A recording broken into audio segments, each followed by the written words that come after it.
Hello Internet, my name is Quinn and this is Blondihacks. Longtime viewers will know that I've long said that while a DRO is an essential quality of life tool on the milling machine, on the lathe, it's really not that necessary, especially for hobby work where you're not doing a lot of repetitive operations and, you can just check and measure and put dial indicators on the carriage when you need to. Well, I finally reached my limit of putting dial indicators on the carriage, and so I have installed a Touch DRO on my lathe. So I'm going to walk you through how I did it, and we're going to talk all about this system. Let's go. The Touch DRO system is by Yuri's Toys, and Yuri did send me this kit here to try out. So full disclosure, he did send it to me for free, but no strings attached. I'm going to give you my honest impressions of it. The reason it's called Touch DRO, of course, is this right here. This is a generic Android tablet, and in fact, Yuri's included a 3D printed bracket on the back for mounting it. Yuri also threw in some bracketry for me to try out, and of course the core of the system is this unit right here. This is the interface between the scales and the Android tablet. This is a 3D printed case that it's in, and it's all very, very nice. And then Yuri sent me some scales as well to use, but I believe you can use any scales. I think Touch DRO can work with anything you've got. Now I'm going to pause right here because right off the bat I know everybody's going to ask what scales should you buy, and I cannot tell you. Yes, I know there are a million of them on the internet, on eBay, from Chinese suppliers and so on. There's a million different kinds. It's really hard to tell all of them apart. I honestly can't say. I can say if you have scales on your machine already, the Touch DRO will work with them. Otherwise, I would say just go on eBay or go on Little Machine Shop. Various companies sell scale kits that you can buy for various sizes of machine and go from there. In my case, this is a 600mm optical slide for my 10x22 lathe, and the magnetic scale is overly long because they're easy to cut to length. And the nice thing is it will mix and match without missing a beat, so I've got a magnetic scale for the cross slide, which is more convenient because they're a lot smaller, but then I've got an optical one here for the carriage because they're a lot more straightforward to install and set up. I believe these are both 5 micron scales, which for everything I build is more than sufficient, but feel free to buy the 1 micron scales if you like. Before I get started, my poor lathe is in desperate need of cleaning, so I'm going to get things all tidied up here so that we're not working around oil and piles of chips while installing these scales. You do want to keep everything clean until these scales are installed and covered up. I'm going to start with the easy one, which is the carriage scale here. This is the long optical one. This is 600mm in length, and mounting it on the back is the obvious choice, of course, but it is tempting to mount it thusly because you could theoretically just bolt the sensor right to the underside of the saddle like that, but that's a really bad idea because, of course, chips and cutting oil are going to get into that mechanism, so you really want to mount it the other way around with the sensor facing down. And of course, you can put a shield over it as well if you are so inclined. So the trick with these installs is to find a way to reach down under there and mount some sort of bracket to the sensor on the underside of the scale. And of course you have to make sure that it's long enough and it's positioned horizontally such that you've got full range of travel here. Now, shockingly, there's 2 threaded holes on the back of this casting here, on the back of my lathe bed. Don't know what they're there for, but I never noticed them until now. It looks like the backsplash could have mounted there if it was a little shorter. So maybe there's another model of lathe that uses the same casting with a smaller backsplash, or maybe the factory drilled and tapped those in the wrong place the first time. I don't know. I'm not going to look a gift tapped hole in the mouth. I'm instead just going to mount one end of my scale to that and see if it'll work. I mounted that somewhat loosely, and then over at the other end I set up a block and a machinist jack so that I can get it level here. I'm also double checking the range of travel with the carriage as I do this to make sure that this mounting position is going to give me the range that I need. I'm looking to drill and tap the mounting hole at this end, but in order to make sure I get it in the right place, I need this scale to be at least very close to its final position. It doesn't have to be perfect, but at least within a few thousandths over the entire length here to make sure that the slotted holes that are on the mounting bosses for this scale will be sufficient to get it level when the time comes. I'm within a few thousandths there, so this should be a good mounting hole. So next I will transfer punch that right in the middle of the slot there as best I can. It's a little tight back here, but I think that is a good punch mark.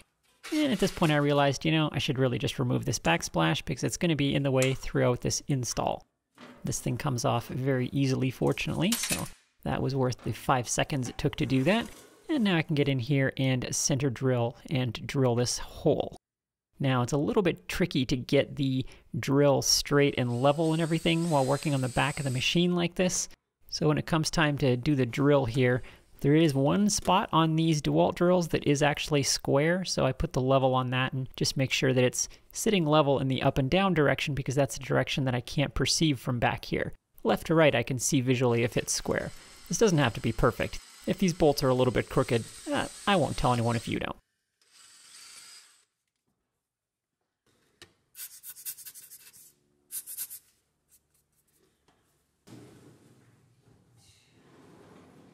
And then I come back in here and tap.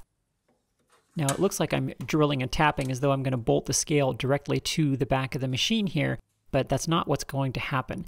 The secret to success with mounting DRO scales is that everything has to be adjustable in two different planes. The plane parallel to the scale, so in this case up and down, left and right, and it has to be adjustable orthogonally to that plane, so in this case forward and back. That can be something very fancy like threaded adjusters, or it can be as simple as slotted holes in that dimension, or even simpler, just shims. So it doesn't have to be fancy, but it does have to be adjustable. Everyone knows the old saying, if you can't make it perfect, make it adjustable. I would revise that to, you won't make it perfect, so make it adjustable. Of course, every machine will have quirks. In this case, I've got these interesting mounting bosses here with the red oxide primer showing and these great big threaded holes here. And I can just about guarantee that those are intended for mounting a milling head for a 3-in-1 machine. I suspected that this lathe bed casting is probably also sold to companies that make 3-in-1 machines, and in fact, after 5 seconds of Googling, I found this picture on Alibaba of a 3-in-1 machine from an undisclosed Chinese factory that is in fact clearly using this exact lathe bed casting, although you'll note it's a different gearbox and different carriage. There's a lesson hidden in here. Don't think that just because you see another lathe out there that has similar looking castings to mine that it's the same lathe. People tend to think that companies these days are vertically integrated, but they're not. All manufacturing is horizontally integrated these days. So there's foundries in China making castings for all sorts of purposes and selling those castings mix and match to machine tool companies that are then turning them into machine tools and then selling those on to other companies, often in America, to be rebranded as their particular machine. More to the point, in my case, I'm going to use some shim washers here to space the scale up above that casting area there. And I would be needing to use shims here to make the scale adjustable in this dimension anyway, so not a big deal. I started with the same shims on both sides, just enough to clear those mounting bosses, and let's see where I'm at. And as you can see, I'm out by a good 30 or 40 thousandths over the length of the scale. So I've got some work to do here to get it straight in this dimension. So what I actually did is took my calipers over to my washer bin and just measured the thickness of all of my washers. Even commercially produced washers actually vary in thickness by plus or minus 10 thousandths, so it was pretty easy to find a combination of washers that would move the scale in or out the amount that I needed. Not elegant, and you could certainly machine some blocks or use real shim stock for this if you wanted, but washers got me within a thousandth. You can also sand down washers a little bit if you need to make really fine adjustment. The other dimension for this scale is easy because those mounting blocks are already slotted, so it's a simple matter of adjusting one end until it runs nice and level. For final install here, I'm aiming for less than a thousandth across the entire length, but you probably don't have to be quite that accurate. The optical scales are apparently a little more forgiving in this regard. The trickiest part, once again, is getting access to the sensor down on the underside of the scale there. So I'm using one of these brackets that Yuri sent me as a starting point. It's just an aluminum L bracket with some slots milled into it. And it's close, but it's a little too short. So I dug through my scrap bin and I found this guy. This was actually the mounting plate for a fire extinguisher from an old race car. The fire extinguisher was retired from the car and it lived in my kitchen for a while, and the very expensive, very fancy because racing bracket that held the fire extinguisher into the car went into my scrap bin. And well, today is its day to shine. It's a very nice piece of aluminum, already machined in almost every way that I need. I installed one bolt here and I just transfer punched a second bolt hole into it here. Then I set that up on the mill and center drilled and drilled a clearance hole there for that bolt. This being a clearance hole, we don't have to be too crazy accurate with this, so just eyeballing the center drill on the punch mark there is enough.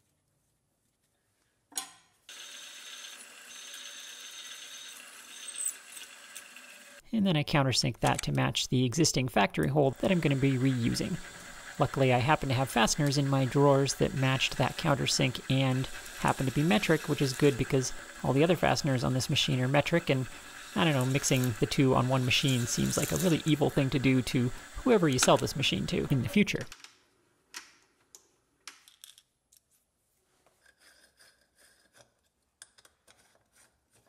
Next, I lay out some evenly spaced mounting holes here that will be used to screw this bracket into the back of the carriage. So these are, again, placement not very critical. I'm just making sure that they look nice and are reasonably spaced, which was easy to do with dividers. The only trick here is that the countersinks on these guys need to be on the other side.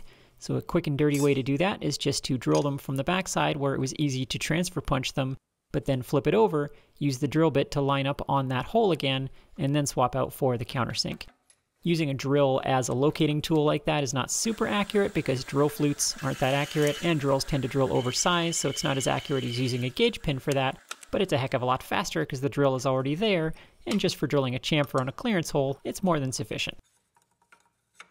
After temporarily assembling the parts here and doing another test fit, I bolted the bracket to the underside of the sensor there with the slotted holes, but I found that A, the slots weren't really long enough to slide in far enough, and B, I kind of need a spacer block at the top anyway because there's two castings there, the actual saddle and then the gib underneath it, and they aren't really flush with each other, so I don't want to try and span both of them with a single part.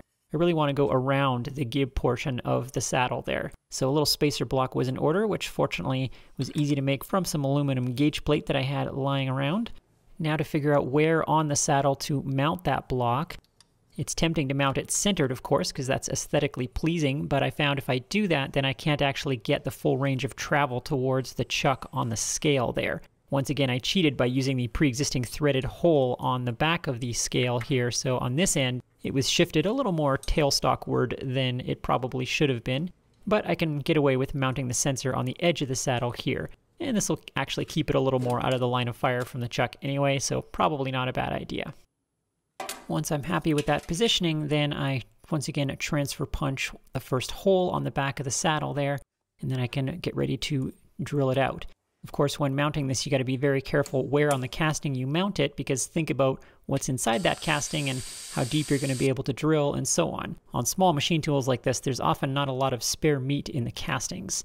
So in my case, I'm cautious about where that oiler is because that indicates basically the center of the way there on the saddle. When it comes time to drill, I'm kind of eyeballing where the edge of the way likely is there because I don't want to break into that, so I'm making sure I stop well short of that with my tap drill size here. And then I'll choose a fastener to match however much depth I manage to get there. It's worth noting that while I'm doing all of this planning for the sensor mounting here, there's a black plastic shim that's slid in between the sensor and the scale, and that's important because it keeps the sensor square while you do this, and it also sets the correct spacing of the sensor inside the scale. So make sure you're doing this with that plastic shim installed. Then I can install the first bolt, transfer punch, drill, tap the second bolt, and install both bolts, and Bob's your uncle, that should be the carriage scale done. Now I can slide that shim out that was holding the sensor in the correct place, and double check that everything is moving freely. And I'm also double checking that my bracket under there isn't hitting anything on the underside of the casting, especially those millhead mounting bosses that we talked about earlier, etc. Okay, but the carriage slide is easy mode. Now comes hard mode. That's the cross slide scale. Cross slide DRO scales are never easy. Well, maybe they are on really big machines, I don't know, but on hobby lathes, the cross slide scale is never easy. A magnetic scale is a big help here because they are a lot smaller and you can cut them to length. Magnetic scales are a little fussier to install, and they can be a pain if you work with cast iron a lot because, well, they are literally magnetic and do tend to collect iron filings. For that reason, my preference is to put it on the back because that will keep it further away from chips, and it seems like I could mount it something like this. The nice thing about this is that I don't lose any tailstock clearance here. The tailstock runs all the way up to the saddle just like it normally would, as long as I put the sensor out of the line of fire of the tailstock there. Now, mounting it on the chuck side is a lot easier though because there's no gib adjusters up here. It's a nice clear area where I can put the scale anywhere I want, and there's lots of options here for the sensor. Although, the follow rest has to mount right there. So I installed the follow rest just to see what that would do. And while the scale does still fit behind the follow rest, which is kind of nice, that means there's only one place the sensor could go in this arrangement, and that's up here at the front. Now the problem with putting the sensor at the front is in order to get the full range of travel on the scale, you have to have scale that's sticking out the front of the cross slide. So just to see how bad that would be, I marked how much travel it would need to get full range of travel on my cross slide, and well, you can see the result. That scale would be sticking way out in front like this. That black mark shows where the scale would end up, so obviously that's a non-starter. So that leaves me with looking at rearward positions for the sensor so that the scale sticks out the back instead. If you want no scale stick out, then the sensor of course has to be mounted in the center, but there's usually no way to do that without it being in the way of the chuck or the tailstock. Now, of course, you can also mount the slide stationary and the sensor on the moving position. Doesn't matter which way you do it, and sometimes that's easier on certain lathes, but on this lathe, there would be no way to do that without, again, compromising travel or putting the scale in the line of fire of the chuck. So I think mounting it back here is going to be the way to go. I've got a piece of aluminum here that looks like it could make a good mounting block. I need to make sure I steer clear of that oiler there. It looks like I can kind of stick it outboard a little bit there and squeeze it into the space I have. So I'll rough cut it down to size on the bandsaw, and then I'll take it over to the mill and square it up as just kind of a starting point here where I can start laying things out. Now, I've talked about squaring up stock on the mill many times, so I'm not going to describe it again here in detail. In fact, I did a whole video on this topic. If you want to know more, go check out my mill skills playlist. But the gist of it is you use a copper wire or something round on the movable jaw for any unmachined faces that touch it during this process. You machine one face to create a reference. You put the reference face up against the fixed jaw, which is the reference on the machine. Always tap in every setup and always deburr between setups. Then you create a second face, which you now know is going to be very square to the first one. Then you put that square corner down and back in the vise, again using the fixed jaw and your parallels as your reference, still using the copper wire. Tap it in, create a third face. Now you've got a U shape where two of those faces are very parallel and the third one is very square to those two. You put the U shape and downwards in the vise. Now we don't need the copper wire because we're clamping on parallel surfaces. Tappy tap tap. Create the fourth face, and then just move it to the sides and side mill the ends square. And this last step is cheating a little bit. Technically, you're supposed to set the part up vertically and indicate it in to get it really square, but this is a lot quicker and almost as good. I said I wasn't going to explain that whole process again, and then I just explained that whole process again. Sometimes I just can't help myself in these narrations. Now that block should be a decent starting point. I didn't actually measure anything, so I'm sure it won't be perfect, but it should be close to final position here, and then I can massage it from there once I get the scale installed. I'm just kind of sneaking up on everything here, massaging in all of the dimensions and mounting points as I go. Now I need to figure out how long to make the scale, so I mark where one end of it needs to be and then travel to the other side and mark the other end. Give myself a little leeway. Remember that the sensor has rubber wipers on it, you gotta leave room for that. And now it's time to cut the scale. The cool thing about magnetic scales is that they're very easy to cut to length. You just pull the stainless steel cover strip out, and then you can cut it on any old bandsaw. I'm taking care to make sure the cut is reasonably square here, but again, it's not critical. Really, the only downsides to the magnetic scales are that they are magnetic so they can attract chips, and they're fussier to install. The magnetic scales really need to be pretty perfect, or you will get weird cosine or tracking errors on them. At this point, I'm ready to install one of the end caps here for mounting. The scale came with self-tapping screws for this, which I don't love, but, you know, these cheap scales, you get what you get. Unfortunately, the kit was actually missing one of those screws, so the eagle-eyed among you will notice a Robertson wood screw in one of the end caps later on, but let's just keep that between us, because nothing says Blondihacks like a micron-accurate digital scale aligned to within a 10,000th of an inch and held in place with a deck screw I found in the trash. And then you just cut the stainless steel strip to length, slide it back in, put the other end cap on, Bob's your uncle, shortened magnetic scale. Then once again I set that scale up and transfer punched and drilled the hole for mounting one end of it. Of course, you got to be very, very careful on the cross slide because you've got even less room for errors on placement here. The castings are all pretty small and thin here. I'm using very small screws to make use of the meat that I do have there. Now the scale sticking off the back, of course, means I am going to need some sort of bracket to hold that end. So I've got another piece of aluminum from the scrap bin here, and I'll mark an overly long chunk here. Once again, I squared that up on the mill, and I'm just going to do some layout here. I don't need to take a lot of fussy measurements here. I can just kind of eyeball where those mounting screws are going to need to go, and I'm going to mill a pocket out of the back of the block, which is going to give me access to those screws from the back of the cross slide. And then I'll put an angle on the remaining stock to make kind of a nice looking gusset. For a simple part like this, something I like to do is just glue up multiple sides and kind of do the projections that you would do if you were modeling this in CAD and doing the drawings for it, but just doing it directly on the part. That helps me get my head around all three dimensions of the features that I'm creating and make sure that I don't make any silly mistakes. So I've marked out the pocket that I need to remove, and then also the gusset that's going to be created with what remains. This part is right at the limit of what I could keep in my head, but it wasn't quite worth modeling in CAD. So for that situation, just drawing the projections right on the part is a really good way to go.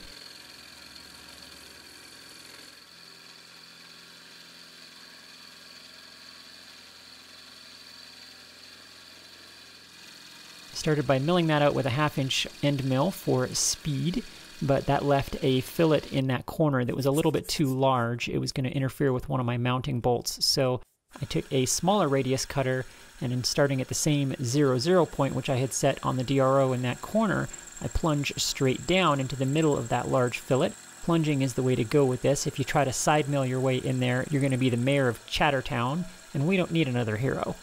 Then I just mill down both sides with that end mill and blend everything together. Next, I drill out the clearance holes for those mounting bolts that I showed earlier. Once again, these are very small mounting bolts in order to make use of the small area that I have there, but again, we're just talking about mounting sensors here. Nothing's very big or very heavy, so really you don't need a lot of beefy hardware here to mount these scales. With the important stuff done, let's look at aesthetics. To do this, I line up my angled layout line on the movable jaw there, using a parallel to space it up above the jaw, and then I can mill down to that line without hitting the jaw, because, you know, that'd be a bummer.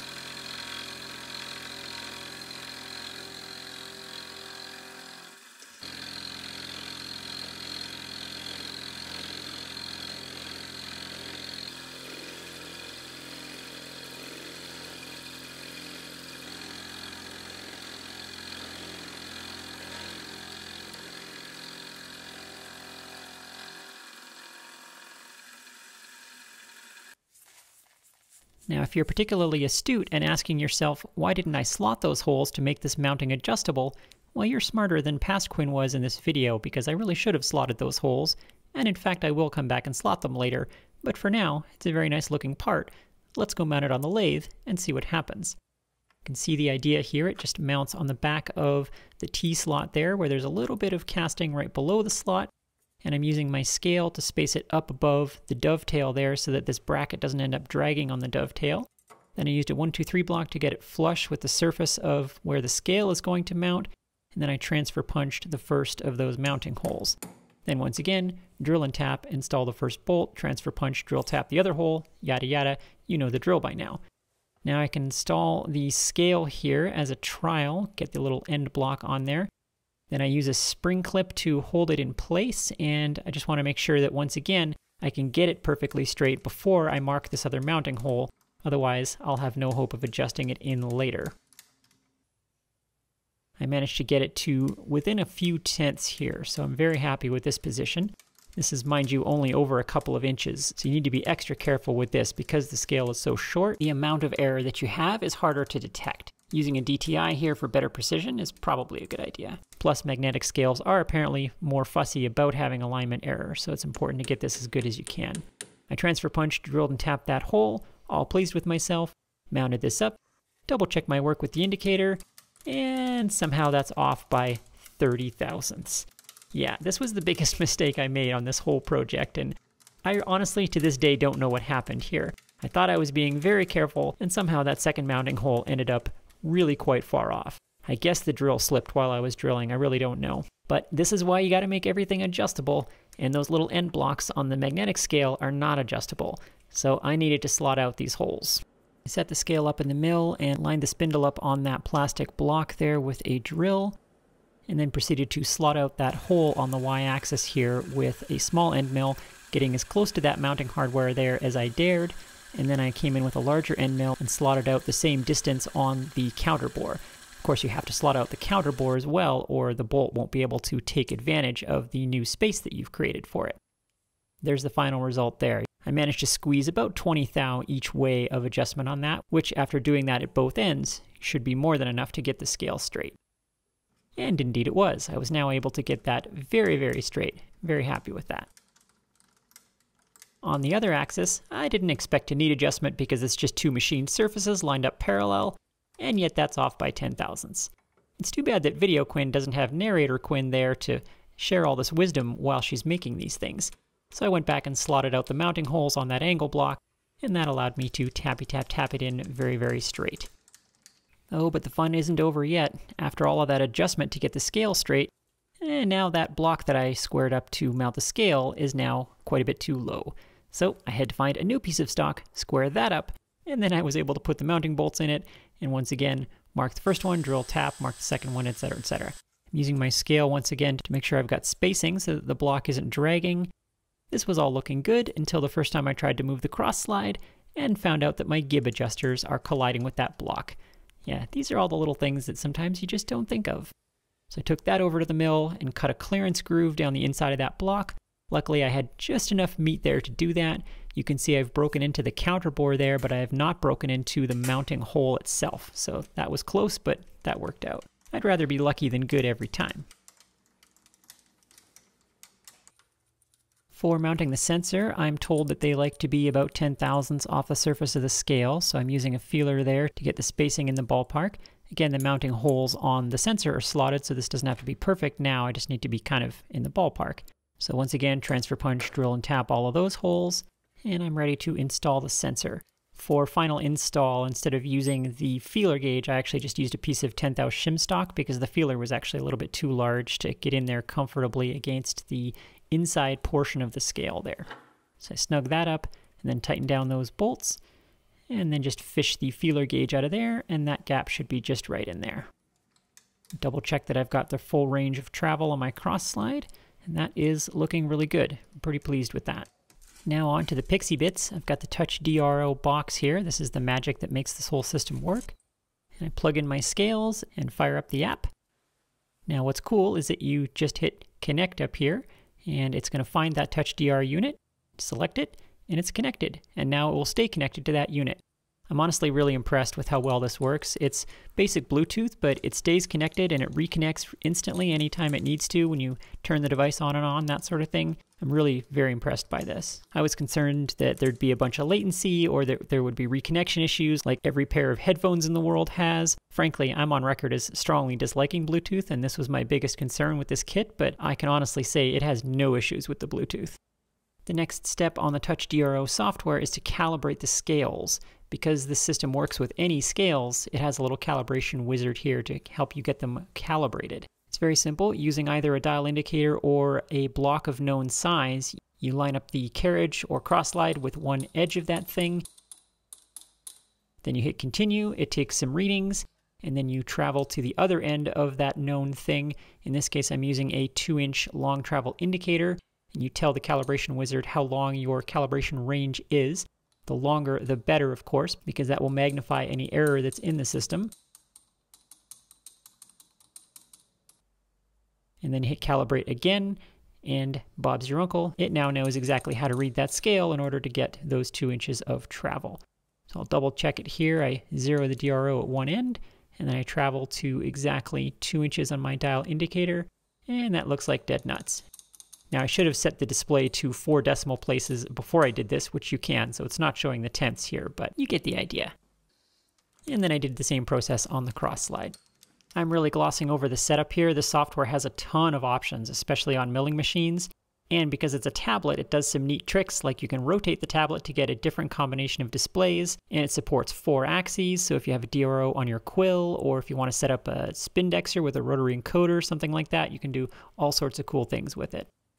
Finally, since 40% of all human activity is cable management, it's time to take care of that. Pro tip, the nice thing about mounting both sensors on the carriage is that they don't move relative to each other, which means both the cables can be harnessed together and it's much easier to manage them. All I had to do was harness them together and put a slack loop in it, half the width of my carriage, and Bob's your uncle. Those will stay out of the way and they'll stay out of the chip tray. I mounted the Touch DRO on the back of my headstock using one of the sheet metal cover screws there, tidied up the wiring a little bit, and I now have a DRO on my lathe. Okay, let's do a basic operation for which the dial indicator would be kind of a hassle. I'm going to turn an accurate shoulder here. I'll start by facing off the stock, as is tradition, and now without moving the tool, if I just zero the z-axis right there, that 0 is now the end of the part, which is really cool.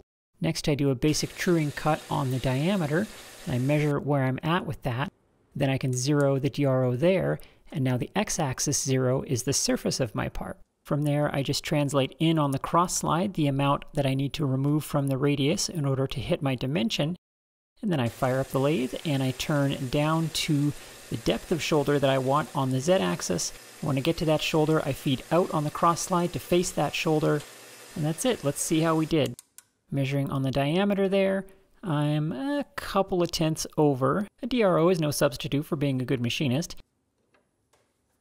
And measuring the depth, and on the depth there, I mean, we're within a tenth easily there. So just like that. That same operation honestly would have taken 3 times as long with a dial indicator, because you have to move the indicator a couple of different times and zero it multiple times, and there's a lot more measuring and sneaking up on things and so on. So I think the DRO is really going to be a win here for this kind of stuff, and again, I'm just scratching the surface of how you can use a DRO on the lathe, and we haven't even gotten into tool offsets and, you know, all sorts of things. It's a whole topic all on its own.